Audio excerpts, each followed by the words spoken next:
ఖగోళ విజ్ఞానంలో ఈరోజు మనం గ్రావిటీ దీని మీద మనకేంటే what makes mass create gravity అని. అసలు పదార్థానికి ఈ గురుత్వాకర్షణ ఎక్కడి నుంచి వచ్చింది మనం చూసినట్లయితే సర్ ఐజాక్ న్యూటన్ గురించి చెప్పుకుంటాం. ఐజాక్ న్యూటన్ ఏమిటి, తను ఈ గ్రావిటీ గురుత్వాకర్షణ గురించి తెలియజేశాడు. ఈ గురుత్వాకర్షణ అంటే ఒక యాపిల్ తను కూర్చుని ఉన్నప్పుడు చెట్టు నుంచి కిందకి పడింది. అది తనకి ఆలోచింపజేసింది, అరే యాపిల్ కిందకి పడింది ఏమిటి, పైకి వెళ్ళలేదు, పక్కలకి వెళ్ళలేదు అని చెప్పి అనుకున్నా. అప్పుడు ఈ విశ్వంలో ప్రతి పదార్థం మరొక పదార్థాన్ని ఆకర్షిస్తూనే ఉంటుంది. ప్రతి పదార్థం మరొక పదార్థాన్ని ఆకర్షిస్తుంది. దాన్ని గ్రావిటీ అన్నాడు ఆయన. అందుకని విశ్వంలో ఒకదాన్ని ఒకటి ఆకర్షించుకుంటూ ఉంటాయి. అలాగే చంద్రుడిని భూమి ఆకర్షిస్తుంది, అందుకని భూమి చుట్టూ చంద్రుడు తిరుగుతున్నాడు. సూర్యుడు మన భూమిని ఆకర్షిస్తుంది, అందుకని భూమి సూర్యుడు చుట్టూ తిరుగుతుంది. అలాగే సూర్య కుటుంబంలో ఇతర గ్రహాలు ఉన్నాయి, 8 గ్రహాలు ఉన్నాయి. అవన్నీ రకరకాల కక్షల్లో అవి తిరుగుతున్నాయి, ఆర్బిట్స్లో. మనకి సూర్యుడికి దగ్గరగా 8 గ్రహాలు చూస్తే బుధగ్రహం, తర్వాత శుక్రగ్రహం, 3వది మన భూమి, మనం నివసించే భూమి, 4వది మార్స్ అంగారకుడు. ఇది అయిన తర్వాత యాస్ట్రాయిడ్ బెల్ట్ ఒకటి ఉంది. అది అయిన తర్వాత గ్యాస్ జైంట్స్ అంటారు, పెద్దవి. అవి ఒకటి గురుగ్రహం జూపిటర్, తర్వాత ఉంది శాటర్న్ శనిగ్రహం. ఇది అయిన తర్వాత యురేనస్ నెప్ట్యూన్ అని ఉన్నాయి. ఈ నెప్ట్యూన్ దాటిన తర్వాత మళ్ళీ కొన్ని గ్రహ శకలాలు అవన్నీ ఉండిపోయినాయి. దానిలోనే ప్లూటో ఇవన్నీ కూడా ఉన్నాయి చాలా వరకు అన్నమాట. ఇవి దాన్ని కూపర్ బెల్ట్ అంటారు. కూపర్ బెల్ట్ తర్వాత ఇంకా సూర్యుడికి అంచుకి ఆ చివరికి చూసినట్టు ఓర్ట్ క్లౌడ్ అంటారు. ఓర్ట్ క్లౌడ్లో చాలా ఐసీ బాల్స్ ఇవన్నీ ఉన్నాయి. ఇవన్నీ గ్రావిటేషన్ తిరుగుతున్నాయి. సూర్యుడు కూడా మిల్కీ వేలో తిరుగుతుంది. ఇది గ్రావిటేషన్ దీనివల్లనే తిరుగుతుంది. మిల్కీ వే ఇంకొక దీని ద్వారా, అందుకని ఒకదానికి తిరుగుతుంది. అందుకని యూనివర్సల్ గ్రావిటేషన్ అంటారు. ఇది న్యూటన్ చెప్పి. ఇది అయితే అసలుకి ఈ పదార్థాలకి ఈ ఆకర్షణ అట్రాక్టివ్ ఫోర్స్ ఎక్కడి నుంచి వచ్చింది అని చెప్పి ఐన్స్టీన్ తను ఆలోచించాడు. తను ఆలోచించి ఇదంతా మనకి చూసినట్లయితే స్పేస్ టైం కర్వ్ అన్నాడు ఆయన. పదార్థాలు ఏదో పెద్ద బ్లాంకెట్ లాగా, ఒక పెద్ద బ్లాంకెట్ ఉంటుంది. ఒక బరువైన వస్తువు కనుక సెంటర్లో పెట్టినట్లయితే, ఏదైనా ఒక గోరీ లాంటిది మీరు ఒక బాల్ని ఇటు నుంచి అటు విసరండి, ఏమీ లేకపోతే ఇటు నుంచి అటు క్యారమ్ బోర్డు మీద కాయిన్ వెళ్ళినట్టు వెళ్ళిపోతూ ఉంటుంది. కానీ వార్ప్ అంటారు, అది ఎప్పుడైనా ఒక పెద్ద వస్తువు కనుక సెంటర్లో ఉన్నట్టయితే దాని మాస్ స్పేస్ టైం అన్నది వెంటనే ఏం చేస్తుంది, గ్రహాలని, ఇతర గ్రహాలని వాటిని తిప్పుకుంటుంది. అలాగే సూర్యుడు చాలా పెద్దది కాబట్టి సూర్యుడు యొక్క గ్రావిటేషన్ వార్ప్ అన్నదే, అంటే ఒక దీన్ని తీసుకుని ట్విస్ట్ చేసేసినట్లు.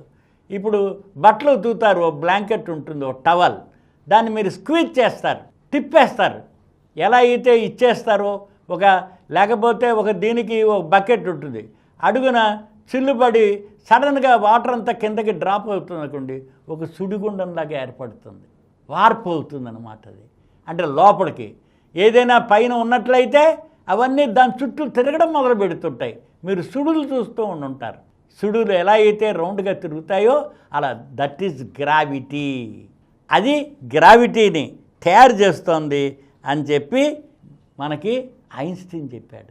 అట్రాక్టివ్ ఫోర్స్, ఆ మార్స్, దానికి గ్రావిటీ అన్నది ఏదైతే వార్ప్ అవుతుందో, వార్ప్ తీసినప్పుడైతే ఇవి మనకి కర్వ్. అందుకని వార్ప్ అండ్ కర్వ్ అన్నదే మనకి స్పేస్ టైం కర్వ్ గ్రావిటీ కింద ఐన్స్టీన్ చెప్పాడు. అందుకని ప్రతి పదార్థము యూనివర్స్లో మరో పదార్థాన్ని అట్రాక్ట్ చేస్తూ ఉంటుంది. ఈ గ్రావిటీ ఫోర్స్ అన్నది పదార్థాల యొక్క ప్రోడక్ట్, లబ్ధం నుంచి వాటి మధ్య ఉన్న దూరాన్ని బట్టి ఆకర్షణ శక్తి ఉంటుంది. అందుకని మనం ఈ విశ్వంలో చూసినట్లయితే స్టార్స్, ప్లానెట్స్ ఏవైనా సరే, బ్లాక్ హోల్ ఇది కూడా లైట్ కూడా బెండ్ అయిపోతుంది అన్నమాట. అందుకని ప్రతి బెండ్ అయిపోతూ ఉంటుంది. ఈ వార్ప్ అన్నదే ఈ గ్రావిటీని కలగజేస్తుంది. పదార్థాలన్నీ ఒకదాని నుంచి ఒకటి ఇదైపోయి ఈ స్పేస్ టైం కర్వే గ్రావిటీని క్రియేట్ చేస్తుంది. మాస్కి ఈ గ్రావిటీయే క్రియేట్ చేస్తుంది అన్నమాట. అందుకని ఇప్పుడు యాపిల్ భూమి చాలా పెద్దది. అందుకని యాపిల్ కిందకి పడడానికి యాపిల్లో ఉండేది ఇక వాటి మధ్య ఫోర్స్ ఎంత ఉంటుందంటే రెసిస్టివ్ ఫోర్స్ చాలా నెగ్లిజిబుల్గా ఉంటుంది. అలాగే ఇలా రౌండ్ తిరగడానికి ఐన్స్టీన్ చెప్పింది కూడా ఏంటంటే ఫ్రీ ఫాల్ అంటారు. ఫ్రీ ఫాల్ అనేది న్యూటన్ ఒక ఫిరంగి గుండు ద్వారా ఎక్స్పెరిమెంట్ చేశాడు. మీరు కనుక ఒక రాయి విసిరితే తిన్నగా కనుక విసిరితే మళ్ళీ వచ్చి తిన్నగానే పడుతుంది. అది హారిజాంటల్గా మీరు ఫోర్స్తో విసిరారనుకోండి, క్యానన్ బాల్ ఎక్స్పెరిమెంట్ చేశాడు ఎంత దూరం పడుతుందని. మీరు ఫోర్సు పెంచిన కొలది అది భూమి యొక్క కర్వేచర్కి రీచ్ అయినట్లయితే అది సెటిలైట్ లాంటిది. ఆ గుండు ఇక ఎప్పుడూ తిరిగి రాకుండా ఫిరంగి గుండు ఆ పదార్థం చుట్టూ తిరుగుతూ ఉంటుంది.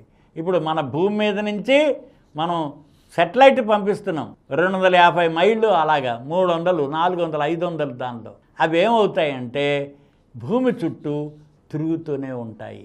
ఇంకా దాని వెయిట్ కానీ లేకపోతే ఆ పదార్థం సైజు కానీ ఆ పదార్థం చేసిన మెటీరియల్తో కానీ సంబంధం లేకుండా అవి ఆర్బిట్ ద్వారా ఇదే తిరగడాన్నే ఇలా గురుత్వాకర్షణ శక్తే ప్రపంచం అంతా తిప్పుతోంది.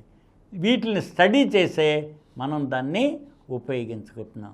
అందుకని యూనివర్సల్ గ్రావిటేషన్ అన్నది మనకి గ్రావిటేషన్ ఫోర్స్ ఐన్స్టీన్ ప్రకారము స్పేస్ టైం కర్వ్ ఆ ర్యాప్ అయిపోయిన దానిలోనే గ్రావిటీ ఉందన్నమాట. స్పేస్ టైం కర్వే గ్రావిటీ అని ఐన్స్టీన్ తెలియజేశాడు.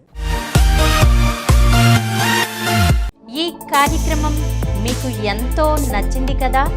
ఇటువంటి మరిన్ని వీడియోల కోసం అనతి కాలంలోనే 20 కోట్లకు పైగా వ్యూస్ సాధించిన సమరం ఛానల్ సమర్పించు సమరం సైన్స్ వరల్డ్ ఛానల్కు సబ్స్క్రైబ్ చేయండి, లైక్ చేయండి, మీ ఫ్రెండ్స్కి షేర్ చేయండి. అలాగే ప్రక్కనున్న గంట సింబల్ని ప్రెస్ చేయడం మర్చిపోకండి.